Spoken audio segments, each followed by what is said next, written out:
Il ne vous sera pas donné une vue à vol d'oiseau ainsi que nous désignons habituellement une vue générale des choses, à moins que ce soit celle d'un aigle qui voit de vastes étendues à de hautes altitudes. En ce sens, les épîtres aux Éphésiens reprennent l'aspect de l'aigle, des chérubins, le mystère et l'aspect céleste.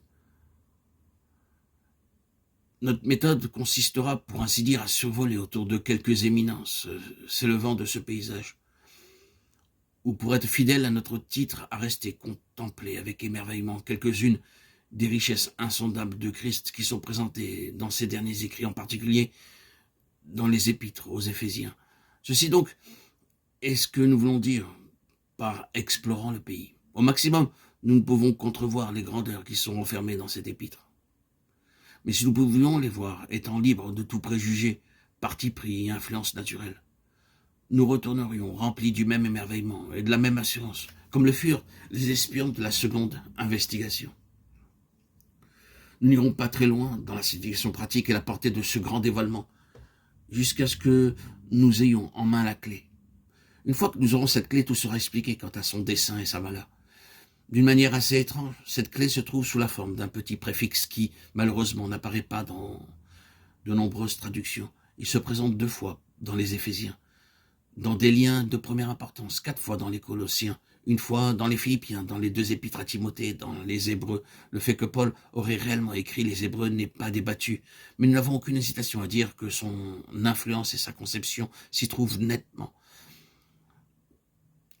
Nous avons dans cette traduction de la Bible le mot connaissance dans Éphésiens 1, 17 et 4, 13, dans Colossiens 6, 9, 9, 10, 3, 10 et dans Philippiens 1, 9. Mais dans ces épîtres et dans les autres mentionnés, le mot dans le grec a le petit préfixe épi. Épi signifie plein, et tandis que connaître se présente à lui seul en bien des endroits du Nouveau Testament, il signifie habituellement le commencement de la connaissance. Comme « Or, la vie éternelle, c'est qu'ils te connaissent toi, le seul vrai Dieu, et celui que tu as envoyé, Jésus-Christ. » Jean 17, 3. Mais quand nous avons fait des progrès depuis le commencement et que nous sommes parvenus à plus de maturité, comme dans les épîtres de Paul ultérieures, ce qui est placé devant nous est la pleine connaissance. Donc, c'est pourquoi Paul prie dans Éphésiens 1, 17, et que les croyants qui ont déjà avancé en connaissance parviennent encore à la pleine connaissance.